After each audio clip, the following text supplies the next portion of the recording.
Bawakwar tawab shalanawa, Bawakwar tawab shalanawa, abayahawa shabasamayang, abayahawa shabashamayam, salaka nanawa, salakalanawa, watawadalak aldamak, patawadalak aldamak, sasatap at kataayanawa, sasatap at kataayanawa, alhalal hawadla abayahawa alhayam, alhalal hawadla abayahawa alhayam, bahasa masyayak yahawashay, bahasham masyayak yahawashay, bahasam raw kakadas. bahasham raw kakadas. Yaman. Yaman.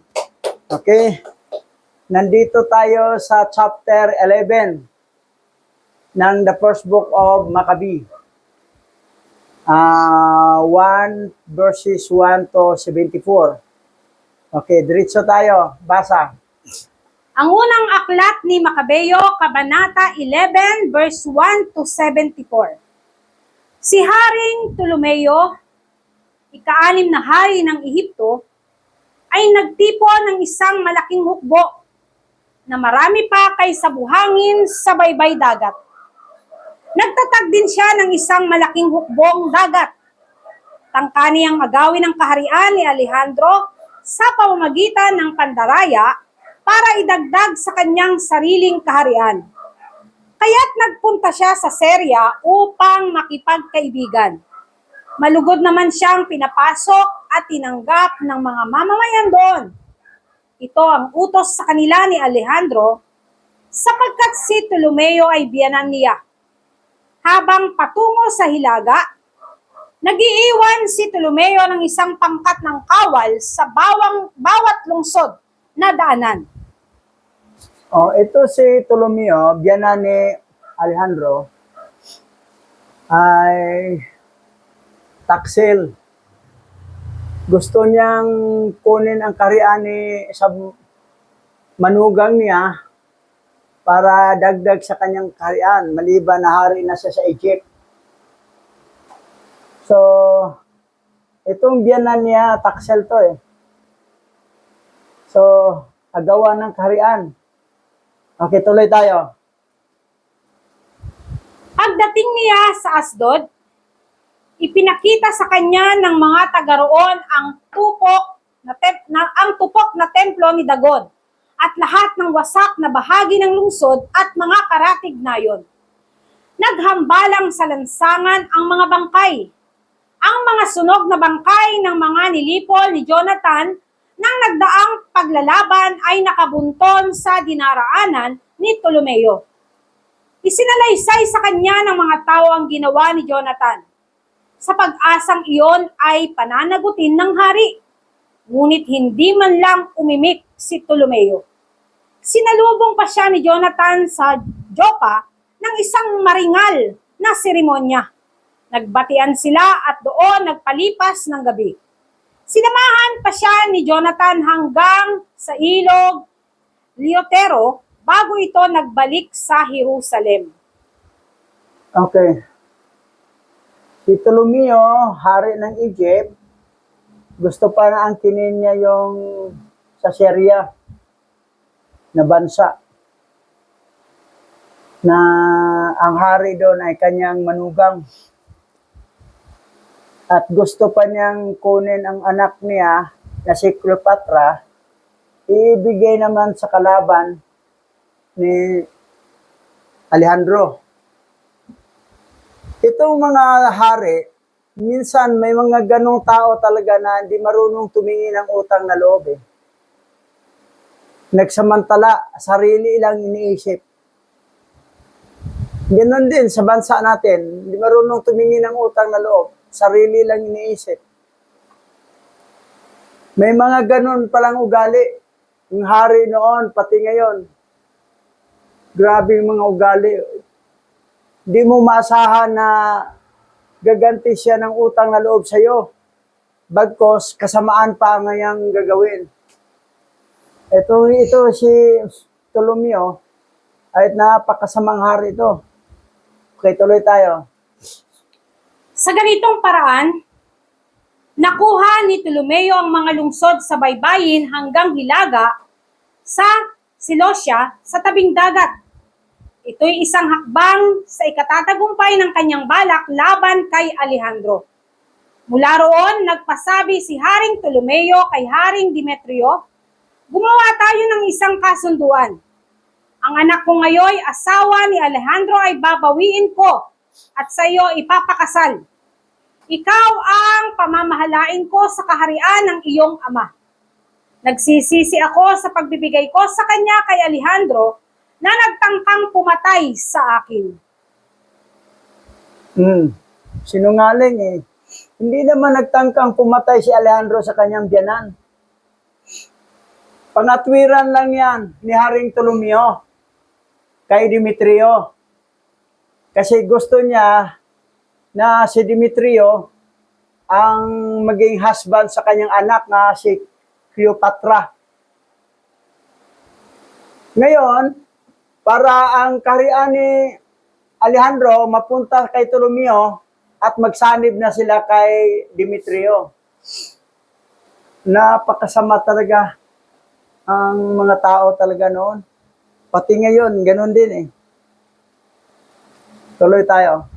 Ito ang ginawang paratang ni Ptolomeo laban kay Alejandro sapagkat nais niyang makuha ang kaharian nito. Binawi nga niya kay Alejandro ang kanyang anak at ipinakasal ito kay Demetrio. Pinutol niya ang lahat ng kaugnayan kay Alejandro at sila ay naging hayag na magkaaway. Pagkatapos, pumasok si Ptolomeo sa Antioquia at isinuot ang korona ng hari ng Asya. Kaya suot niyang pareho ang korona ng Ehipto at ang korona ng Asya. Oh, yan. Gahaman ito si Ptolomeo, gahaman sa kaharian. Hari na nga siya sa Egypt, gusto pa niya yung sa Asia. Nahari din siya. So, ang kanyang manugang, pinagbintangan pa niya na balak ng papatay sa kanya. Gumawa lang siya ng kwento para lang panigan siya ni Demetrio. So, ito ngayon ang yung kaugalian ng mga hari na masasama noon, ganon din sa panahon natin ngayon, may mga masasamang hari. Hindi marunong tumingin ang utang na loob. Kuha pa niyang ipakulong ang taong nagpalibing sa kanyang ama sa libingan ng mga bayani. Ang iniisip niya yung sarili niya, hindi siya tumingin ng utang na loob kasi ang sarili lang niya ang iniisip. Ganon, noong panahon ganon din. Ito si Ptolomeo. So, kawawa naman to si Alejandro. Okay, tuloy tayo. Noon naman ay nasa Seleucia si Haring Alejandro sapagkat naghihimagsik ang mga taga roon. Nang mabalitaan niya ang ginawa ni Ptolomeo, kumilos siya para lusubin ito. Ngunit napakalaking hukbo ang kasama ni Ptolomeo, kaya't natalo siya. Habang nasa tuktok ng kapangyarihan si Ptolomeo, si Alejandro na may tumakas patungong Arabia at doon nagtago. Ngunit pinugutan siya ng ulo ng isang Arabo na nagngangalang Zabdiel at ipinadala kay Ptolomeo ang kanyang ulo. Oh, biro mo natalo si Alejandro sa labanan sa kanyang biyanan. Ngayon, tumago si Alejandro papuntang Arabia. Ito namang si Sabdiel na Arabo ay kapanalig naman to ni Ptolomeo. Tuloy, napugutag ulo si Alejandro at yung ulo pinadala niya doon kay Ptolomeo. Pero ito si Ptolomeo, may karma to eh. After 2 days, tigok din siya. Okay, abangan natin. Pagkalipas ng 2 araw, namatay rin si Ptolomeo at ang mga kawal na naiwan niya sa mga kuta ay pinagpapatay ng mga mamamayan doon. Kaya noong taong 136 BCE, naging hari si Demetrio II. Nang panahong iyon naman, tinipo ni Jonathan ang mga kalalakihan ng Judea upang lusubin ang kuta ng Jerusalem. Gumawa sila ng maraming plataforma para sa pagsalakay at pagsakop dito. Yan. May karma agad. After 2 days, nga namatay si Alejandro, patay din si Ptolomeo. Kala niya magtagal sa pagkahari, nga 2 kaharian hawakan niya, Asia at saka Egypt. Patay din si Ptolomeo. So, gahaman eh. Mabuti lang, noong panahon, walang double. Kasi pag matigok ka, gagawa sila ng double eh. Magkamukha. Ang tainga lang magkaiba. Kung tingnan mo ang tainga, iba yung original na hari kaysa double. Magkaiba na ang tainga. 2 buwan sa ospital, paglabas, talon na, takbo ng takbo. Hindi naman siya yun. Double na yun eh. So, salbahe talaga. Tuloy tayo. Ngunit may ilang taksil na Hudyo na namumuhi sa sariling bansa ang nagtungo kay Haring Demetrio II at ibinalita ang ginagawang paghahanda ni Jonathan para kubkubin ang kuta ng Jerusalem. Pagkarinig nito, galit na galit si Demetrio at agad inilipat sa Tolemaida ang kanyang kwartel.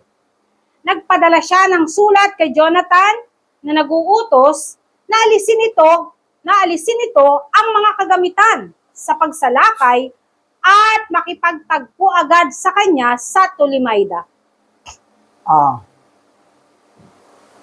Hindi talaga mawala yung mga taksil na Hudyo.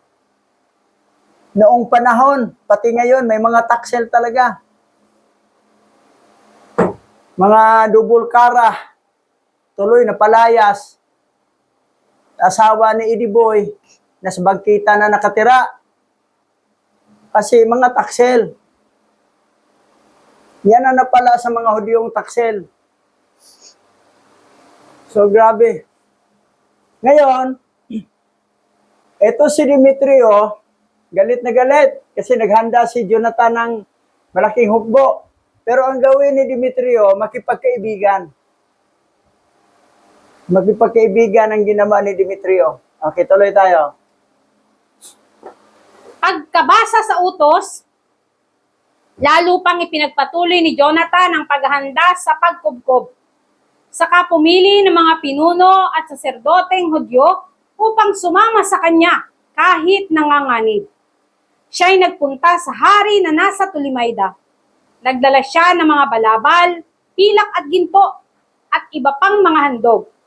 Siya'y nagpakitang gilas sa hari.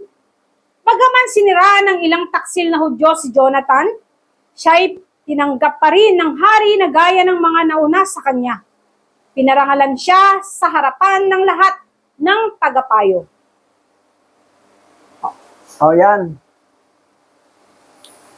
Si Jonathan pupunta siya sa Tolemaida, doon rin si Demetrio. Dahil si Demetrio, makipagkaibigan yan eh. Makipag-alyansa. Pero kunwari lang yan. Dahil ako sa kay Jonathan, dahil magaling sa labanan si Jonathan eh. Pero tuloy natin. At pinagtibay bilang pinakapunong saserdote. Ibinalik sa kanya ang lahat ng dati niyang karangalan at itinalaga pa bilang isa sa pangunahing kaibigan ng hari. Hiniling ni Jonathan sa hari na huwag nang pagbayari ng buwis ang Judea at ang 3 lungsod ng Samaria. At nangako siya na kung ito'y gagawin ni Demetrio, babayaran niya ito ng 10,500 kilong pilak. Umayag ang hari at gumawa siya ng isang sulat na nagpapatunay kay Jonathan ng lahat ng ito. Sinaad niya sa sulat, bumabati si Haring Demetrio kay Haring Jonathan na kanyang kapatid at sa bansang Hudyo. Ayan. Ang tawag doon, hindi na bansang Israel, bansang Hudyo. Kasi ang Hudyo kasi dito ay 3 tribo natira. Tribe of Judah, tribe of Levi, at tribe of Benjamin. Ang tawag na doon, bansang Hudyo.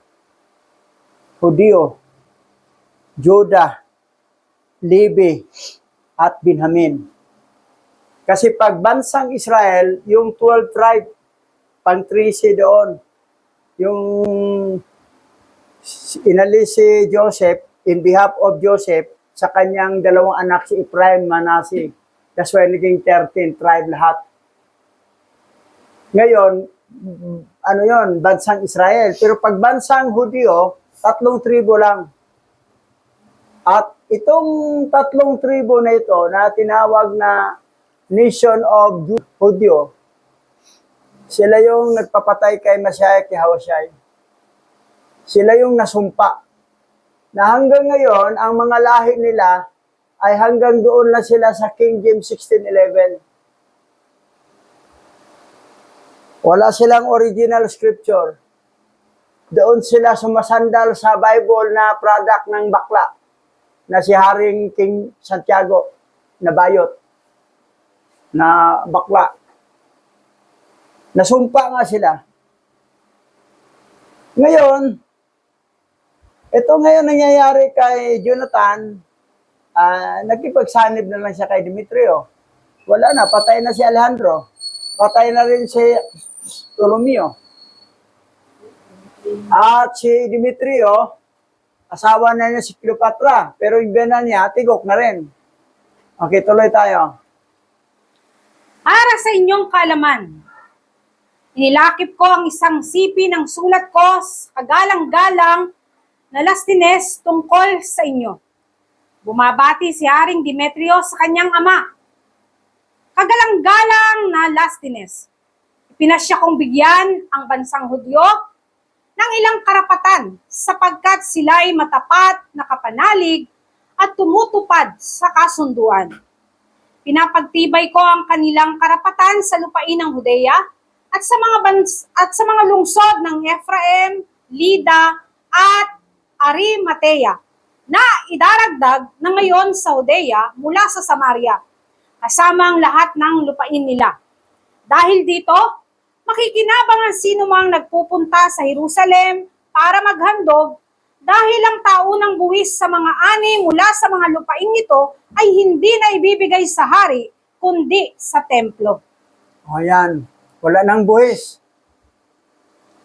So, may buhis pa silang asin. Wala lang Ajinomoto. So, asin. Kasi, wala namang asin na paninda sa palengke. Talagang pupunta na sa dagat, magpatuyo sila ng tubig para maging asin. At may buhis pa. Para pag magluto sila, masarap ang pagkain nila dahil may asin. Ngayon, wala na daw buhis. Basta sanib si Jonathan kay Demetrio. Okay, tuloy tayo. At inialis ko na rin sa kanila ang pataw na buwis mula sa mga ikasampung bahagi, sa upa, sa asin, at mga tanging buwis. Alinman sa binabanggit sa liham na ito ay hindi na maaaring baguhin pa kahit kailan. Kailangang tiyakin mo na ang buong sipi ng batas na ito ay may papadala kay Jonathan para isabit sa isang hayag na lugar sa templo sa Kaburulan. Nang makita ni Haring Demetrio na payapa na ang lupaing kanyang pinamamahalaan, binuwag niya ang hukbo at pinauwi ang lahat ng kawal, maliban sa mga swelduhang kinuha sa mga pulo ng Griego. Bunga nito, nagalit sa kanyang lahat ng kawal na naglingkod sa mga haring nauna sa kanya, sapagkat nawalan sila ng hanap buhay. O yan. Pinaburan kasi ni Demetrio ang mga Hudyo, sila si Jonathan. So ang mga dating sundalo ni Demetrio ay nagalit. So, biro mo, wala nang buhis ng asin. E paano magluto sila, walang asin? Hindi na masarap ang kanilang gulay, ulam. Kasi hindi na magbuhis ang mga Hudyo ng asin. Kanya-kanya na silang pupunta sa dagat. Buwan ng tubig, patuyuin para maging asin. So, yan ang nangyari. Okay, tuloy tayo. Nakita ni Trefo, isa sa dating tagapagtaguyod ni Alejandro, na inirereklamo ng lahat ng kawal si Demetrio Kaya pinuntahan niya si Imolque, ang Arabong nagpalaki kay Antioco na anak ni Alejandro.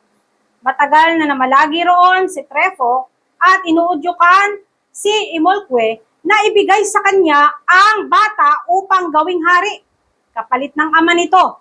Sinabi rin niya kay Imolque ang tungkol sa mga batas ni Demetrio at kung paano ito kinamumuhian ng mga kawal. Ayan. Ito si Tripo, maritis to eh.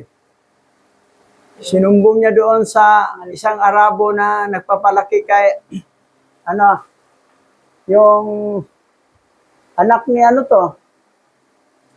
kay Alejandro na Antioco. Nagpalaki kay Antioco na anak ni Alejandro. Pag anak ni Alejandro, si Antioco, di ang nanay, si Cleopatra. Cleopatra yung asawa ni Alejandro eh. May anak sila. Kaya lang, kinuha lang si Cleopatra kay Alejandro, binigay niya kay Demetrio. Di, namatay ito. 2 days after, namatay din ang biyanan niyang si Ptolomeo. Ngayon, si Cleopatra nandoon na sa piling ni Demetrio. So, ang gulo. Agawan ng kaharian. Salit-salitan lang. Ito naman si Tripo, siya yung makapatay kay Jonathan. Sa chapter 13. Ibang utak din to eh. Tauhan nito ni Alejandro. Okay, tuloy tayo. Nagpasabi si Jonathan kay Haring Demetrio na alisin na rin ang mga kawal nito sa kuta ng Jerusalem at sa mga kuta ng Judea sapagkat ginugulo lamang nila ang mga Hudyo. Tumugon si Demetrio, gagawin ko ang hinihiling mo at sa tamang pagkakataon, ibibigay ko sa iyo at sa iyong bansa ang pinakamataas na karangalan. Subalit kailangang tulungan mo ako ngayon. Magpadala ka ng mga kawal na makikipaglaban para sa akin. Dahil naghimagsik na lahat ang aking mga kawal. Nagpadala si Jonathan ng 3,000 piling kawal sa Antioquia. Gayon na lamang ang tuwa ng hari nang dumating sila, sapagkat nagtipon na sa lungsod ang 120,000 katao para siya'y patayin. 120,000, yung mga dating sundalo yon na ayaw na kay Demetrio. Ngayon, ito naman si Demetrio, giulog-ulugan naman niya si Jonathan, magpadala ka sundalo. Nagpadala ng 3,000 para dipinsahan itong Demetrio na to. Okay, tuloy tayo. Ngunit siya'y nakatakas sa palasyo. Samantala nagkakagulo sa lansangan ng mga tao at nagpapasimula ng manggulo. Hinudyatan ng hari ang mga kawal na Hudyo para tumulong. At sumugod silang lahat upang siya'y ipagtanggol. Pinasok nila ang buong lungsod at napatay nila ang hindi kukulangin sa 100,000 katao. Nailigtas nila ang hari ngunit sinamsam nila ang mga ari-arian doon at sinunog ang lungsod. Nang makita ng mga tao na ganap ng nasa kapangyarihan ng mga Hudyo ang lungsod, natakot sila at nagsumamo sa hari na pansamantalang itigil ang labanan at ang pagsalakay ng mga Hudyo. Biro mo 3,000 lang sundalong gideploy ni Jonathan na dipinsahan si Demetrio. Ang kalaban na ay 120,000 na sundalo na against kay Demetrio. Pero anong nangyari? Napatay ng mga sundalong kawal ng mga Hudyo ang 100,000. 20,000 ang natira. Napatay ng 3,000 ng mga Hudyong sundalo ang 100,000 na nagre-rebelde kay Haring Demetrio. So, ganun katindi. Sa tulong ni Aba Yahawa na proteksyonan dahil sa mga sundalong Hudyo. Ngayon tuloy tayo. Ibinabaan ng mga rebelde ang kanilang mga sandata at sumuko. Mula sa hari ang buong kaharian ay nagkaroon ng malaking paggalang sa mga Hudyo. Bumalik naman ang mga Hudyo sa Jerusalem na dala ang maraming nasamsam. Matatag na ang paghahari ni Demetrio at naging mapayapa ang bansa sa pamamahala niya. Ngunit sinira niya ang lahat ng pangako kay Jonathan. Hindi niya ito ginantimpalaan sa matapat na paglilingkod. Sa halip, patuloy pa niya itong ginulo. Pagkaraan ng ilang panahon, si Trepho ay nagbalik na kasama ang batang si Antioco at pinatungan ito bilang hari. Biro mo to si Demetrio, nagbumo pa ng batas, sulat na ang usapan nila, ang batas na agreement ni Jonathan ay hindi kailanman babaguhin. Eh yan, binago. Hindi mapagtiwalaan talaga itong mga hintil. Ito si Demetrio, taksel din ito eh.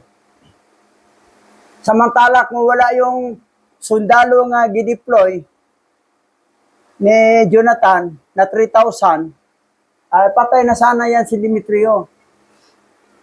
Pero hindi nga talaga marunong tumingin ng utang na loob. Si Demetrio, si Ptolomeo, ganyan yun, mga hindi tumingin ng utang na loob eh. Mga salbahe. Sarili lang ang iisip. Ngayon, ito nga si Trepho, dala na si Antioco, yung anak ni Alejandro at saka ni Cleopatra, gawin ng hari, batang hari. Ito na maging kalaban ni Demetrio. Ngayon, tuloy tayo. Lahat ng kawal na pinaalis ni Demetrio ay dumating para maglingkod sa batang hari. Tinalo nila si Demetrio hanggang sa ito'y tumakas. Kinuha ni Trepho ang mga elepante at siya ang namahala sa Antioquia. Ang batang si Haring Antioco ay sumulat kay Jonathan at pinagtibay ang kanyang pagiging pinakapunong saserdote at tagapamahala ng 4 na lungsod. Ginawa rin siyang kaibigan ng hari. Pinadalahan pa niya ito ng mga kagamitang ginto at binigyan ng pahintulot na uminom sa mga kupang ginto, magsuot ng balabal ng hari at maglagay sa balikat ng gintong hibilya na ibinibigay lamang sa mga kamag-anak ng hari. Ngayon, dahil taksel ito si Demetrio, nindira sila sa kay Trepho na batang hari, na anak ni Alejandro. Ngayon, si Antioco nakipag-alyansa na kay Jonathan. Ngayon, ito na, wala nang protector si Demetrio. Tumakas na lang siya. Tumakas. Sabi rito, tinalo nila si Demetrio hanggang sa ito'y tumakas. Yan. Sa Bisaya pa, merisi. Salbahe, hindi marunong tumingin ng utang na loob kay Jonathan. Ngayon, itong batang hari, si Haring Antioco ay doon na makipagsanib na siya kay Jonathan. Sila naman ang magkasanib. Okay. Tuloy tayo. Itinalaga din niya si Simon na kapatid ni Jonathan bilang gobernador ng lupain mula sa baybayin ng Pinesya hanggang sa hangganan ng Ehipto. Si Jonathan ay naglakbay sa mga lungsod ng Kalakhang Syria kasama ang kanyang hukbo at sumama sa kanya ang lahat ng hukbo ng Syria bilang mga kapanalig. Nagpunta siya sa Askelon at dooy pinarangalan ng mga mamamayan. Nagtuloy siya sa Gaza, subalit sinarhan ng mga tao roon ang lahat ng pintuan. Kaya't kinubkob niya ang lungsod at sinunog. Sinamsam nila ang mga bayan sa paligid. Kita mo ha, sa Gaza, yung Gaza ngayon, wasak. Tinira ng Iran. Mga building doon, wasak na eh. Kasi Gaza is part ng ano to eh, Israel. Bansang Israel. So, magkakalaban. Ngayon, ito naman si Trepho ay may ibang ambisyon to. Siya yung makapatay kay kay Jonathan. Si Tripo ay tauhan ni ni Antioco na anak ni Alejandro. Ngayon ito naman ngayon, ang Jerusalem ngayon wasak ang templo. Wasak ang templo o ng mosque. Kasi diyan itatayo ang third temple. Na diyan upo ang anti-Masyayak, Yawashay, na maghandog ng pulang baka.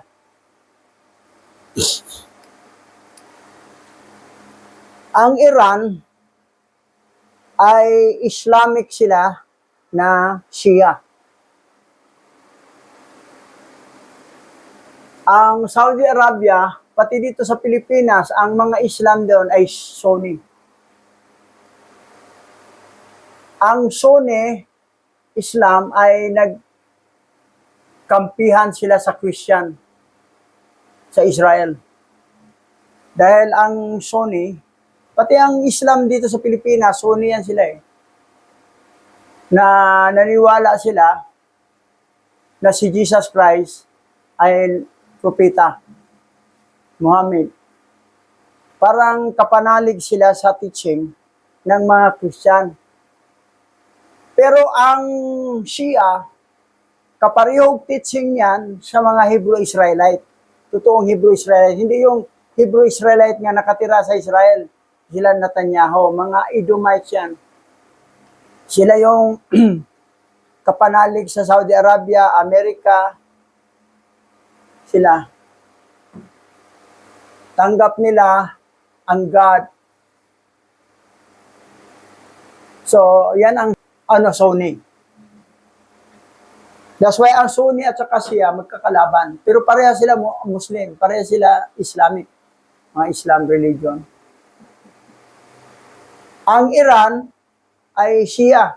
Parang kapayhog teaching sa Hebrew-Israelite sa atin. So, yan. Ngayon, ang Gaza ngayon, wasak na wasak. Tinira din ng Iran ang Jerusalem, yung mosque doon, kasi yan ay Islamic ng Sunni yan magkakalaban. So, yan ang nangyari. Okay. Sa gayon, nakipagkasundo para sa kapayapaan ng mga taga-Gaza at pumayag si Jonathan na pansamantalang itigil ang labanan.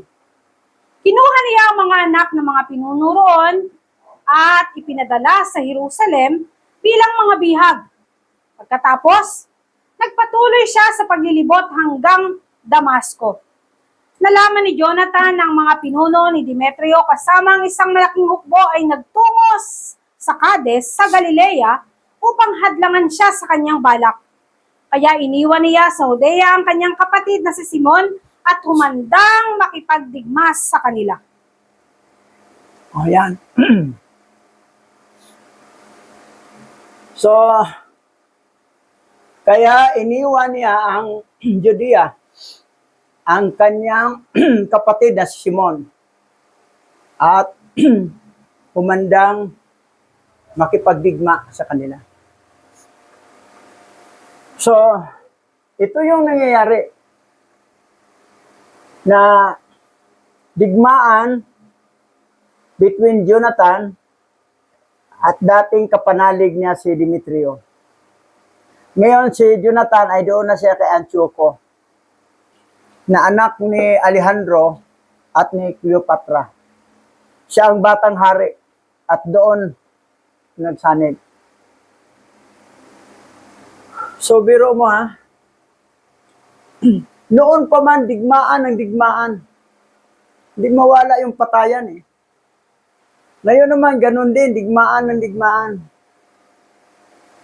Magkakalaban ang Iran at saka Saudi Arabia na pareho Muslim country, magkaiba ang kanilang paniniwala. Muslim, pareho sila Muslim, pareho Islam. Ang Saudi Arabia ay Sunni, kapanalig ng mga Christian, nakipagsanib sa mga Christian at saka sa mga Peking Hebrew Israelite. Ang Shia, yun ang Iran. Kasi makapanalig yan sa mga totoong Hebrew-Israelite. Kasi ang Iran, na Persia dati, si Haring Cyrus, siya naman talaga nagpapauwi ng mga Hebrew-Israelite balik sa bansang Israel. At naitayo ang Second Temple. So yun. That's why ang Iran, na Persia dati, at saka ang original pangalan niya Ilam. Yan ang unang anak ni ang Ilam, unang anak ni Shem. Ang anak ni Noah, si Shem at saka si Ham. Si Ham, tatay si Noah. Si Shem, tatay si Noah. Pero ang nanay ni Shem, si Sarah, na anak ni Enoch, yung na-rapture. Si Ham naman, ang nanay ay si Naama, na apo sa tuhod ni Cain. Si Japet, hindi talaga anak ni Noah yon. Si Japet, anak pala ni Shimyasa. So, makita mo yon ha. Pero hindi yan mabasa sa dinoktor na Bible ng 66 book na dinoktor ng Vatican Canon Law. Doon sa original scripture, ang tatay ni Japet ay si Shemyasa, na fallen angel. So, yan ang nangyari. Ngayon, digmaan talaga. Laban sa mga fallen angel na mga binhe at saka binhe ni Adan, ang Elam ay anak ni Shem, na anak ni Noah. That's why ang Elam naging Persia at naging Iran. Mga elect po yun. Ang Saudi Arabia naman, siya, Sunni sila, anak na lahi ni Ismail, na apo ni Abraham. So, yan ang nagkakalaban ng mga isang religion, dalawang sikta, Sunni at saka Shia. So, dito naman sa Hebrew-Israelite, may mga taksil na mga Hebrew, kasi ito namang iba mga taksel, ay half-caste may dugo ng fallen angel ang iba. That's why hindi sila naniwala kay Yahweh Shai, na si Yahweh nagkatawang tao. Hindi sila maniniwala. Kasi paniwalaan nila yung anong tibok ng puso nila, sa dugo nila, na may dugo silang fallen angel. Yan ang nangyari. Tumusob sa Betsor at matagal na nakipaglaban doon. Humingi ng kasunduang pangkapayapaan ng mga tao at pumayag si Simon. Sinakop niya ang bayan, pinalaya sa mga tao at naglagay roon ng isang malaking hukbo. Si Jonathan at ang kanyang hukbo naman ay humimpil sa tabi ng lawa ng Galilea. Kinaumagahan, maaga pa'y nagtuloy na sila sa kapatagan ng Hazor, na kinaroroonan ng hukbo ng dayuhan na ngayoy pasalubong sa kanila. Lingid kay Jonathan, isang pangkat ng kaaway ang naiwan sa kaburulan upang tambangan sila. Kaya't nang sumalakay ang mga ito, Tambangan sila. Okay, tuloy. ang buong hukbo ni Jonathan ay umatras at tumakas. Walang natira, kundi 2 pinuno.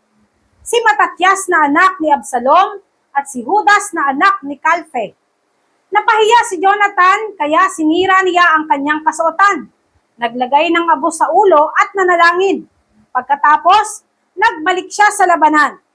Tinalo ang kaaway at tumakas ang mga ito. Nang makita ito ng kanyang hukbo na tumatakas, nagbalik sila at sumama sa kanya sa paghabol. Naitaboy nila ang kaaway hanggang sa kanilang kampo sa Kades at sinakop ang kampo. May 3,000 kawal ng kaaway ang napatay ng araw na iyon. Pagkatapos, si Jonathan ay nagbalik sa Jerusalem. Okay. Ito silang Jonathan, umatras sila dahil medyo talo sila eh. Ang buong hukbo ni Jonathan ay umatras at tumakas. Walang natira kundi 2 pinuno lang. Si Matatias na anak ni Absalom at si Judas na anak ni Kalki. Matras. Si Judas Macabeo, hindi umatras eh. O, di namatay tuloy siya. Ito Jonathan umatras. Ngayon, yung bumalik, pagkatapos nagbalik siya sa labanan, tinalo ang kaaway at tumakas ang mga ito. Pagbalik, ayun. Kasi, sabi rito, napahiya si Jonathan, kaya sinira niya ang kanyang kasuotan, naglagay ng abo at sa ulo at nanalangin. Nanalangin siya kay Abay Hawa. Pagbalik niya, tinulungan sila, talo ang kalaban. Ilan ang napatay? Oh, marami ang napatay nila. 3,000 kawal ng kaaway. Kasi si Judas Macabeo, kung umatras lang yon una, tapos nag-prayer, tapos babalik, matalo ng kaaway. Eh ayaw eh, mayabang eh. Patay kung patay daw, oras na. Ano na tigo? Ito si Jonathan, marunong umatras. Tapos nanalangin, pagbalik, natalo. 3,000 ang kaaway na patay nila. At ngayon, pagkatapos, si Jonathan ay nagbalik sa Jerusalem. O, yan. So, dito nagtapos ang ating, tayo dadako sa panalangin, Pastora. Tayo po ay magbigay. Our Abba Yahweh Alaya, marami pong salamat sa mga biyayang ito na amin pong ipinagkaloob. Ito po yung basbasan pagpalain upang magamit sa iyong karangalan at kapurihan. Purihin ka o aming Abba Yahweh sa mga oras na ito sa pagtatagumpay ng gawain mo. Patatagin mo ang bawat isa sa pananalig, pananampalataya sa iyo at mula sa iyong mga salita. Purihin ka, luwalhatiin ang iyong dakilang pangalan. In the name of Yahweh Shai. Yaman.